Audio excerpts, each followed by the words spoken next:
Perkenalkan, nama saya Daniel Perlindungan Ababan, NIM 21010404, Prodi Manajemen Pendidikan Kristen. Di video kali ini saya akan menerangkan tentang sedikit teori administrasi kurikulum. Apa sih pengertian dari administrasi itu? Administrasi merupakan aktivitas atau bentuk usaha yang memiliki kaitan erat dengan berbagai peraturan kebijakan dengan tujuan agar mencapai target organisasi. Kurikulum merupakan seperangkat atau suatu sistem rencana dan pengaturan mengenai bahan pembelajaran yang dapat dipetik dalam aktivitas belajar mengajar.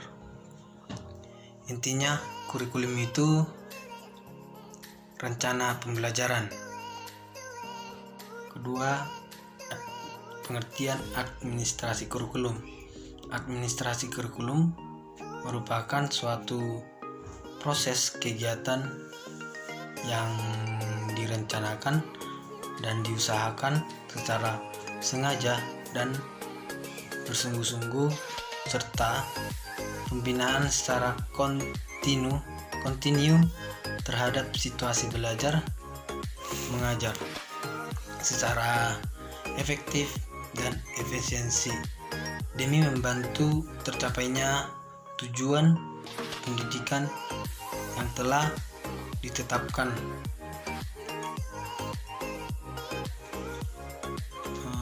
Pengertian administrasi kurikulum menurut para ahli, yaitu yang pertama menurut ahli Suharsimi Arikonto, yaitu administrasi kurikulum adalah administrasi yang ditunjukkan untuk keberhasilan kegiatan belajar mengajar secara maksimal dengan titik berat pada usaha meningkatkan kualitas yang interaksi belajar mengajar tersebut. Yang kedua, menurut ahli dari Dr. HM dan Mahli Nurul Ihsan MPD, administrasi kurikulum adalah segenap rangkaian proses usaha bersama sadar yang bertujuan untuk mengatur penyelenggaraan kurikulum dalam rangka melancarkan tercapainya tujuan pembelajaran dengan menempatkan upaya yang akan kualitas belajar mengajar peserta didik. Kedua, paradigma dan perencanaan kurikulum. Paradigma merupakan pola pikir seseorang yang sebagai titik tolak pandangan sehingga akan membentuk citra subjektif seseorang, dan bagaimana seseorang mengenai perencanaan kurikulum merupakan proses awal di mana manajemen memutuskan tujuan dan cara pencapaiannya. Perencanaan kurikulum sebagai besar dilaksanakan oleh Departemen Pendidikan Nasional pada tingkat pusat. Perencanaan kurikulum meliputi yang pertama, menyusun program pengembangan kurikulum 2013 dengan kurikulum seperti pedoman yang menyusun kalender pembagian tugas guru dan sebagainya. Adapun prinsip-prinsip umum yang berlaku pada perencanaan kurikulum yaitu prinsip aktivitas, kedua prinsip efisiensi, ketiga prinsip relevansi, prinsip konsistensi, prinsip fleksibilitas. Adapun tahapan-tahapan dalam perencanaan kurikulum meliputi perumusan tujuan nasional, tahapan pengembangan bidang studi. Struktur dan fungsi kurikulum.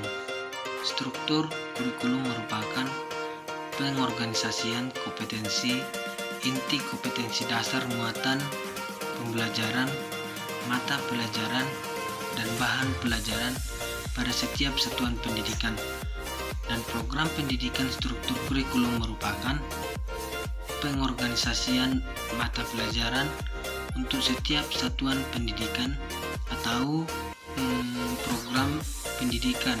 Ada 3, yaitu struktur kurikulum, yaitu struktur kurikulum pendidikan berisi program pengembangan anak.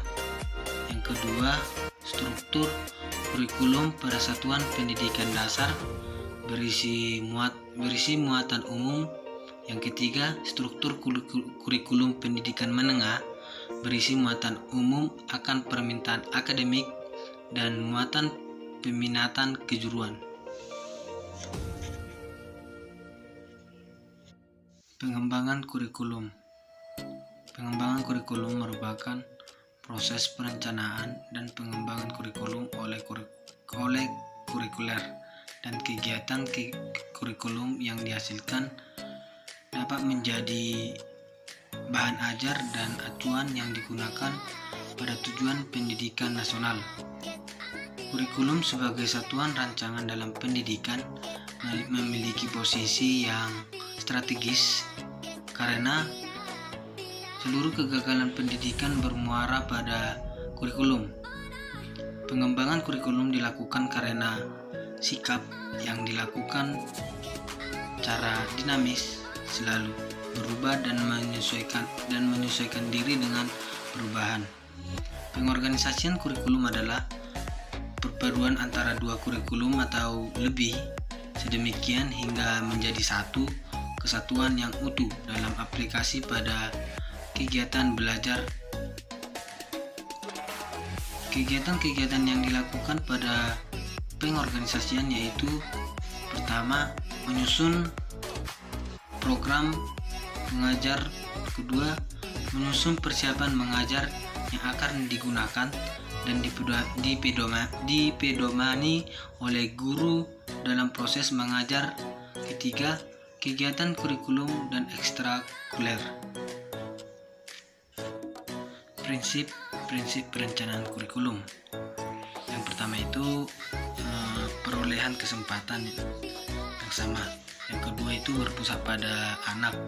Yang ketiga, pendekatan dan kemitraan. Demikianlah pemaparan saya.